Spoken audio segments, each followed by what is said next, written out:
ఈ ఉగాది నుండైనా కోటీశ్వర్లవ్వాలనే కలను నెరవేర్చుకోండి. వెంటనే జేకేఆర్ గురువు గారికి కాల్ చేసి అపాయింట్మెంట్ తీసుకోండి. నమస్తే రమగారు. నమస్తే రమగారు, కాశీ మజిలీ కథలు కందర్పుడు కథలో ఉన్నాం మనం.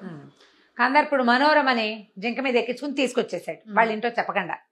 అయితే ఇద్దరు చాలా దూరం వచ్చేసాక ఆవిడమ్మాయి ఏమంది, కొంచెం కడుపుతో ఉంది కదా, నా కళ్ళు తిరిగిపోతున్నాయి, ఎంతసేపు ఇట్లా గాల్లో తిరుగుతాము, ఏదైనా ఊరి దగ్గర ఆపండి, ఏదైనా తిందాము, కాస్త రెస్ట్ తీసుకుందాము అనేసరికి అబ్బాయి ఏం చేశాడు, సరే మరి భార్య కోరుకుంటోంది కదా అని కిందకి దింపితే అదొక సుమారైన తోటలాగా ఉంది రోడ్డు, కాస్త ఏదో ఒక చిన్న తోట మొక్క మోడు ఉన్నాయి.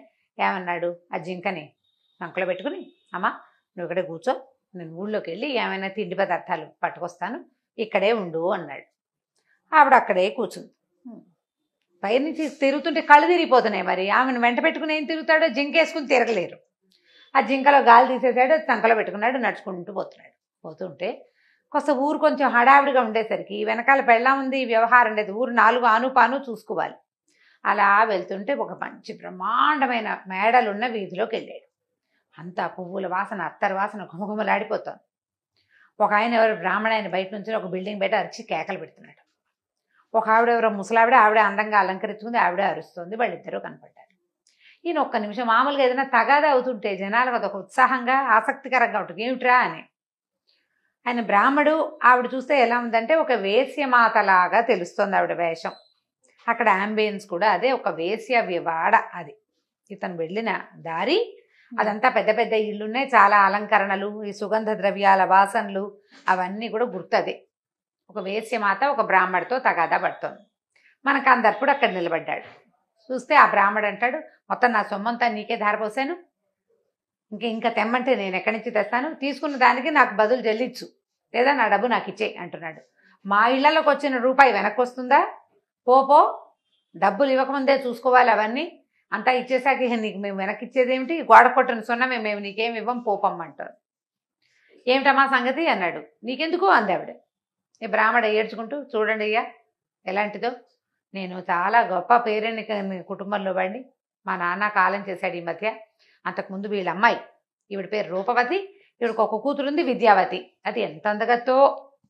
ఆ విద్యావతిని ఒక చోట చూసి మోహించాను, ఆమె కోసమని ఈవిని సంప్రదిస్తే ఈవిడ డబ్బులు ఇవ్వమంది, బోల్డ్ ఇచ్చాను, ఎన్ని ఇచ్చినా రేపంటుంది, మాపంటుంది, ఎల్లుండి అంటుంది, చేసింది, వ్రతం అంటుంది, నోము అంటుంది. ఒక్కనాడు ఆ పిల్ల మొహం కూడా నాకు చూపిస్తే ఒట్టు, గుళ్ళో డ్యాన్స్ చేసినప్పుడే నేను చూస్తున్నాను. తీరా మా నాన్న కాలం చేశాడు ఈ సందట్లో. నేను మా అగ్రహారం ఒకటి ఉంది మాకు, అగ్రహారం కూడా దీని ఎదాన్ని కొట్టాను, అయినా కూడా నాకు ఆ పిల్లని చూపించలేదు, నాకు ఆ పిల్ల పొందు లేదు, నన్ను దాని దగ్గరికే రానివ్వాల, నా డబ్బులన్నీ దిగమింగి ఇప్పుడు వాళ్ళ ఇంట్లో కూడా నన్ను రానివ్వటం లేదు, కనీసం ఇదివరకు డ్యాన్స్ అన్నా చూసేవాడిని, ఇప్పుడు అది కూడా లేదు అని లబోదిబ్బమ్మన్నాడు. అదేంటయ్యా బ్రాహ్మడివి, అంత ఆస్తి ఈవిడికి పోసావంటే ఏం చేయనండి, అమ్మాయి మీద ఉన్న ఆసక్తి అట్లాంటిది, దుర్వ్యసనాల పాలు అవ్వకూడదు మనుషులు. ఒకసారి వాడికి వ్యసనపరత్వం వచ్చిందంటే దీనికి ఎందుకు డబ్బులు పెడుతున్నాను అనే ఇంగితం ఉండదు, వాడికి ఆలోచనే రాదు. అప్పుడు ఇతనికి ఏమనిపించింది, అవురా ఇదేం ఊరు, పోనీ డబ్బులు తీసుకుంటే దానికి ప్రతిఫలంగా ఏదైనా చెయ్యాలి, దీనికి శాస్తి చేయాలనుకున్నాడు. అనుకుని ఇక తన భార్య అయిన మనోరమని మర్చిపోయాడు. ఈ అమ్మాయికి బుద్ధి చెప్పే చక్కర్లో పడ్డాడు. ఏం చేశాడు, ఆ ఊరంతా తిరిగి ఒక పెయింట్ చేసేవాడిని, ఒక ఆర్టిస్ట్ని, ఒక ఆయన్ని పట్టుకుని తన దగ్గర జింక ఉంది కదా, ఈ జింకకి గరుడ వాహనపు పిక్చర్ ఇచ్చేలాగా రెక్కలు అవి ఉన్నట్టు దాని మీద గీయించాడు బొమ్మ.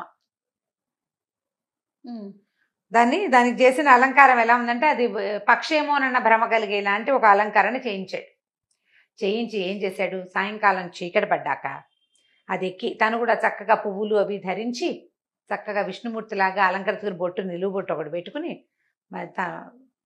అలంకారం విష్ణువులాగా అలంకారం చేసుకుని వాళ్ళ ఇంటి మీదుగా తిరగడం మొదలుపెట్టాడు. రాత్రి దూరం నుంచి చూసే వాళ్ళకి ఒక పక్షి వాహనం మీద ఒక మనోహర వేషధారి అయిన ఒక ఆయన కనపడ్డాడు. మకర కుండలాలు అవి ఉంటే విష్ణువని భ్రమపడతారు. ఈ గరుడ వాహనం ఎవరికి ఉంది, విష్ణువుకి తప్ప ఇంకెవరికీ లేదు. అక్కడి నుంచి ఈ వీణ వాయిస్తోంది విద్యావతి మేడ మీద కూర్చుని చిలకత్తలతో కలిసి. కొంచెం భక్తురాలు అమ్మాయి బేసిక్గా, విష్ణు భక్తి ఎక్కువ. ఈ నాట్యం చేసే వాళ్ళలో చాలా మందికి కృష్ణ భక్తి, విష్ణు భక్తి అవి సహజంగా ఉంటాయి. శివభక్తి పరులు కొంతమంది, విష్ణు భక్తి పరులు కొంతమంది అట్లా ఉంటారు. ఆ ఊర్లో ఉన్న రంగనాథ స్వామి దేవాలయంలో నాట్యం చేసే అలవాటు ఉంది అమ్మాయికి. చిన్న తన నుంచి స్వామి నిత్య సేవకి వెళ్తుంది. భగవంతుడే తనని కరుణించేశాడు అనుకో. కరుణించాడు అనుకుంది. వీణ వాయించింది, ఏదో విష్ణువు మీద ఒక సంకీర్తన పాడింది. ఈయన ఏం చేశాడు, పైనుంచి తులసిమాల పడేశాడు ఆ అమ్మాయి మీద. భగవంతుడే కరుణించాడు అనుకుంది. ఇక అక్కడి నుంచి దండాలు పెట్టింది, అది చేసింది, ఇది చేసింది, ప్రార్థించింది, కిందకి రండి మమ్మల్ని కరుణించండి అని. వచ్చాడు, కరుణించాడు ఈవిడ్ని. ఈవిడికి ఏం చెప్పాడు, నీవు చాలా గొప్ప భక్తురాలివి, నీ సంగీతం అంటే నాకు ఎంతో ప్రీతి, అందుకోసం నేను నీ కోసం వచ్చానన్నాడు. ఇక రోజు రాత్రిపూట రావడం మొదలుపెట్టాడు. అయితే దానికి బుద్ధి చెప్పడం కోసం ఈ కథలోకి దిగి మనోరమ ఉందని కూడా మర్చిపోయి ఈ అమ్మాయి మోహంలో పడిపోయాడు ఇతను. స్త్రీ వ్యామోహం అలాంటిది, ఒళ్ళుపై తెలియనివ్వదు. మనం ఎవరో ఏమిటో తెలుసుకోదు, తెలీదు బుద్ధి. ఏదైనా కావాలంటే ఈ అమ్మాయి కోసం మనం ఈ ప్రయత్నం చేస్తే మన జీవితం ఏమవుతుందని ఇంగితం ఉండదు. ఆనాటి నుంచి ఈనాటి దాకా ఇలాగే ఉన్నారు పురుష పుంగవులు అందరూ. ఇందులో పెద్ద చిన్న తేడా లేదు. నిజం చేయ, ఇప్పుడు చూసే న్యూస్లు కూడా అలాంటివే. ఆల్రెడీ పెద్ద పెద్ద పిల్లలు ఉన్న వాళ్ళు వంట వాళ్ళతోటో పని వాళ్ళతోటో ఎవరో ఒకళ్ళతో ఇన్వాల్వ్ అయ్యి వాళ్లే కావాలని, నీ జీవితం, పరువు, మర్యాద, పిల్లల భవిష్యత్తు ఇవన్నీ సున్నా. ఇది చాలా తాత్కాలికమైంది అనే ఇంగితం ఉండదు. పాతకాలంలోనూ అలాగే తగలబడ్డారు, ఇప్పుడు అలాగే అఘోరించారు. ఏమి తేడా ఏం కనిపించట్లేదు. అలాగే ఉండిపోయాడు. ఈ ఉండిపోతే ఈ రూపవతి, విద్యావతి వాళ్ళ అమ్మంది కదా రూపవతి, అదనేది ఏమే రోజు ఈ గుళ్ళోకి వెళ్తా పొద్దున్నే వెళ్ళి గుళ్ళో స్వామిని సేవించి వచ్చేది. రాత్రికి ఇక్కడ స్వయంగా విచ్చేసిన విష్ణుమూర్తిని సేవించేది. తిట్టేది కూతుర్ని, ఈ బడేమిటి, ఈ తడేమిటి, ఈ భక్తి ఏమిటి, ఎవ్వరికి చోటు పెట్టకపోతే ఎట్లా సంపాదించుకుంటామే, వయసులో ఉండగానే సంపాదించుకోవాలమ్మా అని చెప్పింది. చెప్పేసరికి అలా విద్యావతి అంది, అమ్మా ఇలాంటి పిచ్చి పిచ్చివి నాకు చెప్పకు, నాకు ఈ జన్మతోటి ముక్తి, నేను మళ్ళీ ఓ కూతురు కానీ నువ్వు నన్ను పోషించినట్టు నేను ఓ కూతురుని పోషిస్తున్నాను అనుకుంటున్నావేమో, నువ్వు పోషిస్తానని, నేను చచ్చినా చేయనా పని. సాక్షాత్తు భగవంతుడే రోజు నా సేవ అందుకోవడానికి నా దగ్గరికి వస్తున్నాడు, నేను ఆయనతోటే ఉంటా, బొందుతోటే స్వర్గానికో వైకుంఠానికో వెళ్ళిపోతా, లేదా చచ్చి వైకుంఠానికి వెళ్తా, నేను మాత్రం ఈ వృత్తిని ఇంకా కంటిన్యూ చేయను అని చెప్పేసింది తల్లికి. తల్లి ఆశ్చర్యపోయింది, ఏమిటి నిజమేను అని. నిజమేనమ్మా, విష్ణుమూర్తి రోజు రాత్రిపూట గరుడ వాహనం ఎక్కి వస్తున్నాడు, ఎంత తులసి వాసన వస్తుందోనమ్మా స్వామి దగ్గర అనేసరికి వీడికి అమ్మో సంతోషం వచ్చేసింది. ఏమే అమ్మాయి, నేను కూడా వెళ్తానే వైకుంఠానికి, నాకు మాత్రం వద్దా వైకుంఠం, ఎన్నో పాపాలు చేసాం, అవన్నీ కడుక్కుని వైకుంఠానికి వెళ్ళిపోవాలి, స్వామివారిని అడుగు స్వామి. ఈవిడికి ఏమంటారంటే అనఫీషియల్ అల్లుడైపోయినట్టే, రోజు వాళ్ళ అమ్మాయి దగ్గరికి వస్తున్నాడు కదా.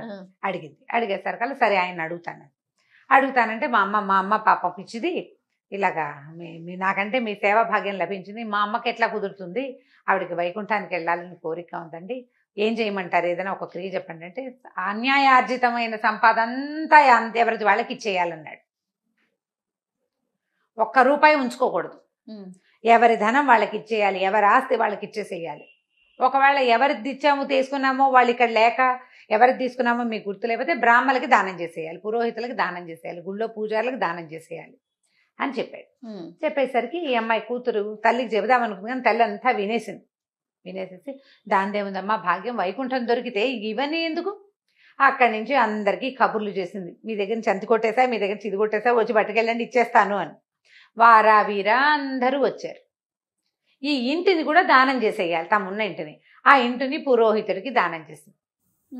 దానం అయిపోయిన తర్వాత ఏమైంది, కాస్త ఇట్లా ఈ వ్యవహారం అంతా, ఈ దానాల వ్యవహారాలు అవి ఎలా అవుతాయి, కొంచెము అందరూ రావటము, మళ్ళీ వెనక్కి తిరిగి ఇవ్వటము, మిగిలిన దాన్ని దానం చేయటం అంటే బ్రాహ్మడు వచ్చి మంత్రం చెప్పి నీళ్ళు పోసి నానా గందరగోళంగా అవుతుంది. అయితే ఈ గందరగోళంలో ఏమైంది, వీడికి ఎంత కాలం అయిపోయిందో తను ఇక్కడికి వచ్చి, సంవత్సరాలు గడిచిపోయినాయి. ఈ అమ్మాయి వ్యామోహంలో పగలల్లా గాలింపు గంగలాగా తిరగటం, ఆ జింకేసుకుని రాత్రిపూట వచ్చి ఈ అమ్మాయి దగ్గర పడుకోవటం, పొద్దున్నే మళ్ళీ వెళ్ళిపోవటం, అలాగే గడిపేశాడు సంవత్సరాలు. అక్కడ కడుపుతో ఉన్న పిల్లని మర్చిపోయాడు, దుర్మార్గుడు కదండి చాలాను. వీడికి సడన్ గా వచ్చేసింది, అమ్మో మనోరమ అని స్పృహ తప్పి పడిపోయాడు. ఎప్పుడైతే ఈ విష్ణుమూర్తి వేషంలో ఉన్నవాడు స్పృహ తప్పి పడిపోయేసరికి తల్లికి అనుమానం పుట్టేసింది, దేవుడు స్పృహ తప్పిపోవడం ఏంటి, మనోరమ అంటాడేమిటి. అక్కడి నుంచి లేపేసరికి నువ్వెవరు, నేను ఎక్కడున్నాను, మనోరమేది, నేను అక్కడెక్కడో వదిలిపెట్టొచ్చాగా అంటున్నాడు. అనేసరికి తల్లికి బాగా అనుమానం వచ్చేసి అసలు ఇది గరుడ వాహనమేనా అని ఆ జింకను బుచ్చుకు లాగింది. అప్పుడు ఆవిడకి అర్థమైంది, ఇది గరుడ వాహనం కాదు, ఇదేదో జింక బొమ్మ, ఇది దీంట్లో ఏదో చేశాడని ఒక కత్తెర పుచ్చుకొచ్చి చీలికలు బాలికలు చేసేసింది ఆ జింకని. కత్తెర పుచ్చుకొచ్చి కత్తిరిచ్చేసింది. ఈయనకి ఒళ్ళు తెలిసింది, నా జింకేది, నా మనోరం మీద జింక చూసి జింక అంతా చీలికలు బాలికలు. ఇంకెక్కడికి వెళ్తాడు? వెళ్ళటానికి కూడా లేదు. వెళ్ళటానికి కూడా లేదు. అరిచి కేకలు పెట్టేసరికల్లా ఎవరెవరా నువ్వు, మా ఇల్లు వచ్చి ఇట్లా చేసావు, ఇంతకాలం నుంచి నా కూతుర్ని భ్రష్టు పట్టించావు, ఇప్పుడు ఆస్తంతా పోయింది అనేసరికల్లా ఇంతలో పురోహితుడు వచ్చేసాడు. పురోహితుడికి ఇల్లు దానం చేసింది. వాడు మీరు ఇల్లు ఖాళీ చేయండి, శూద్రులు ఇంతసేపు ఉండకూడదు, నాకు ఇచ్చేసారు కదా ఇంట్లో వెళ్ళిపోండి అంటాడు. దానం పుచ్చుకునేటప్పుడు శూద్రత్వం ఏమీ లేదు, వాళ్ళు వీళ్ళింట్లో ఉండాలి, వాళ్ళ శూద్రత్వం అడ్డు. అరిచేసరికల్లా ఆవిడేమంది, ఇదేవిడో దొంగ పెదవండి, అసలు దానాలు చేయమన్నమాట ఒక తెలివి తక్కువ మాట, వాడు చెప్తే నేను వించొచ్చాను తెలివి తక్కువ దాన్ని, ఇప్పుడు అసలు కుదరదు, నేను ఇవ్వనంటే ఎలా కుదురుతుంది, అసలు నీ దగ్గర దానం తీసుకోకూడదు, నేను మా గురువు గారు ఒప్పలేదు, బోల్డ్ అంత గురు పూజ చేసి బోల్డ్ అంత పరిహారం చేసుకొచ్చి తీసుకున్నాను, నేను బోల్డ్ ఖర్చు పెట్టి ఆ పరిష్కారం చేసుకోవడం కోసం, నేను అవంతా పరిష్కరించుకుని వస్తే ఇప్పుడు ఇల్లు నీకు ఇవ్వను, దానం చెల్లదని అంటే పళ్ళు రాలబడతాను, వెళ్ళిపో బయటకు అన్నాడు. అనేసరికల్లా ఇక మరి ఏం చేస్తారు, చేయగలిగేది అనేది ఆవురవరా కూతురుని తిట్టింది, 2 చెంపకాయలు కొట్టింది, ఈయన మీద పడబోయింది, ఈయనంతా గందరగోళం అయిపోయేసరికి ఈ దానాలు తీసుకున్న వాళ్ళంతా దీన్ని పిచ్చెక్కింది, ఇచ్చిన దానాలు మళ్ళీ పీక్కుంటేమని ఎవరి దారిని వాళ్ళు పరిగెత్తుకుంటూ పారిపోయారు. ఉన్న వాళ్ళంతా చూస్తున్నారు విడ్డూరం, ఇంత దానం చేసి ఇది ఎట్లా వైకుంఠానికి వెళ్తుందో చూద్దామని ముసలమ్మ. అక్కడి నుంచి గందరగోళం అయ్యేసరికల్లా ఈ బ్రాహ్మ పురోహితుడు అన్నాడు, మేము మీద పడి కొడతావా, పద రాజుగారి దగ్గర పద, నువ్వు దానం చేసావు, ఎట్లా దానాన్ని వెనక్కి తీసుకుంటావు నువ్వు, పద రాజుగారి దగ్గరికి అన్నారు. ఆవిడేమో ఈ వీడు నన్ను మోసం చేశాడు, వీడు రాజుగారికి చెప్తానంటుంది. అనేసరికల్లా ఎవరిల్లు అయితే ఒక అస్తం ఇల్లు లాక్కుని అగ్రహారం కూడా తీసుకుని ఈ అమ్మాయి విద్యావతిని చూపించకుండా చేసిందో అతను కూడా అక్కడే ఉన్నాడు. పద మనం వెళ్ళి రాజుగారి దగ్గరికి వెళ్దామన్నారు. రాజుగారి దగ్గరికి తీసుకుపోయారు. ఎవరెవరు వెళ్ళారు? రూపవతి, విద్యావతి, తల్లి పిల్ల. అక్కడి నుంచి మన కందర్పుడు, పురోహితుడు, ఈ మొదట అగ్రహారాలు లాక్కున్న ఒక బ్రాహ్మణ ఆయన అంతా కలిసి రాజుగారి దగ్గరికి వెళ్ళారు. వెళ్ళేసరికల్లా గోలగోలగా ఎవరి మాట వాళ్ళకి చెప్పేసరికల్లా ఈయన అన్నాడు, ఆవిడేమో కాదండి వీడేదో మోసం చేశాడు, ఇప్పుడు మనోరం అంటాడు, జింక అంటాడు, అదంటాడు ఇదంటాడు, మా అమ్మాయిని విష్ణుమూర్తి అని మోసం చేశాడు, ఆస్తంతా దానాలు చేయించాడు, ఇప్పుడు మేము రోడ్డును పడ్డామండి అని అరిచేసరికల్లా సరే అక్కడి నుంచి వీళ్ళే. ఆయన ఏమన్నాడు, ఆగు నువ్వు అరవద్దు, మాట్లాడొద్దు, అసలు సరిగ్గా సావధానంగా వింటే అగ్రహారి ఇక్కడ చెప్పాడు, నా అగ్రహారం కూడా తీసుకుందండి, నన్ను ఇంట్లో కూడా రానివ్వలేదు, మోసం చేసింది అనగానే ఆయన అగ్రహారం ఆయనకి ఇచ్చేయాలి. దానం చేశారు, పురోహితుడికేమో ఈ పని చేశారు. అక్కడి నుంచి ముసలమ్మే ఇంత పని చేసింది కాబట్టి ఆ ముసలి దాన్ని ఊళ్ళోంచి గెంటేయమన్నారు. ఈయన ఏమన్నాడంటే, విద్యావతి మంచిదేనండి, అమ్మాయి ఏమి దుర్మార్గురాలు కాదు, నన్ను అసలు డబ్బు అడగలేదు, అమ్మాయి అసలు ఏమీ చేయలే, ఈ మొత్తం వ్యవహారంలో పిల్లకి తప్పే లేదు, అంతా అమ్మదే అనేసరికల్లా అని నేను బంగారం లాంటి జింకండి, హాయిగా ఊరెళ్ళిపోయేవాడిని, దీనివల్ల నా జింక కూడా ఇలా చింపేసింది, చూడండి జింక అని చూపించంగానే అతను తెల్లబోయాడు. ఇది మీదండి అన్నాడు. ఇది నాదేనండి, నేను ఫలానా దేశంలో రాజకుమార్తెను వివాహం చేసుకున్నా, ఆమె 6 నెలల గర్భవతి, మేమిద్దరం కలిసి వచ్చాం, ఈ ఊరు బయట ఆమెను దింపాను, ఇల్లు ఊళ్ళోకి వచ్చేసరికల్లా ఇది కనపడితే నేను ఇట్లా ఏదైనా పరిష్కారం చూపించే పరిస్థితి వస్తే వెనకది మర్చిపోయే నా దుర్గుణంతో నేను ఆమెను అక్కడ వదిలిపెట్టేసేసి ఇట్లా అయిపోయింది, ఇప్పుడు నేను ఎక్కడా కనుక్కోలేను, ఈ జింకని మామూలుగా చేయలేను, నా దేశానికి వెళ్ళలేను, ఈ ముసల్దాని వల్ల ఇలా అయ్యింది అని చెప్పేసరికల్లా ఈయన ఏం చేశాడు, ఉన్న వాళ్ళందరినీ పంపించేశాడు. ఆ విద్యావతిని కూడా ఏదో కొంత డబ్బు ఇచ్చి రాజుగారి పోషణలో ఉండమని దేవాలయంలో నృత్యం చేసుకొని పంపించేసి, అయ్యా మీరు రండి నాతో పాటని ఆయన్ని లోపల తీసుకెళ్ళి ఓ చోట కూర్చోబెట్టి ఆయన కోసం తాగడానికి గేయటానికి ఇచ్చాడు కందర్పుడికి. ఇంతలో ఒక ఆవిడ వచ్చింది లోపలికి, ఏది నా భర్త అనుకుంటా. వచ్చేసరికల్లా ఈయన తెల్లబోయాడు, ఇదేంటి ఈయన ఎక్కడో చూశాననిపిస్తోంది, గుర్తుపట్టలేదు ఆయన సరికల్లా ఆవిడ కాళ్ళ మీద పడి, మనోరమని మర్చిపోయారు మీరు నన్ను.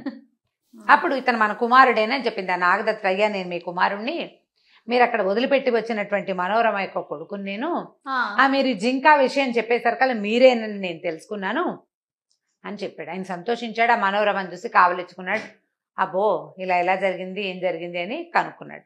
అప్పుడు మనోరమ ఎట్లా ఈ నాగదత్తుడికి జన్మనిచ్చింది, ఎలా నాగదత్తుడు రాజయ్యాడు ఈ ఊరికి, వాళ్ళ ఊరేది, ఆమె పుట్టిల్లు ఇక్కడి నుంచి చాలా దూరం, అవును కందర్పుడి ఊరు ఇంకో పక్కన ఉంది. ఇప్పుడు ఊరు కాని ఊర్లో గర్భవతిని వదిలిపెట్టేస్తే ఆమె రాజుగారికి తల్లి ఎలా అయ్యింది, లేదా ఆమె కొడుకు రాజు ఎలా అయ్యాడు, ఈవిడ రాజమాత ఎలా అయ్యింది, ఆ కథని తెలుసుకోగోరాడు కందర్పుడు. అప్పుడు భర్తను సిమితంగా కూర్చోబెట్టి ఈవిడ కథ చెప్పడం మొదలుపెట్టింది. ఎట్లా ఈ అమ్మాయి ఈ పిల్లాడికి జన్మనిచ్చిందో అతను ఎట్లా రాజయ్యాడో మనం వచ్చే భాగంలో తెలుసుకుందాం. తప్పకుండా అండి. నమస్తే. నమస్తే జయ. ఈ వీడియో కనుక మీకు నచ్చినట్లయితే లైక్ చేయండి, షేర్ చేయండి. మరిన్ని ఇంట్రెస్టింగ్ వీడియోస్ కోసం మా ఛానల్ని సబ్స్క్రైబ్ చేసుకోండి.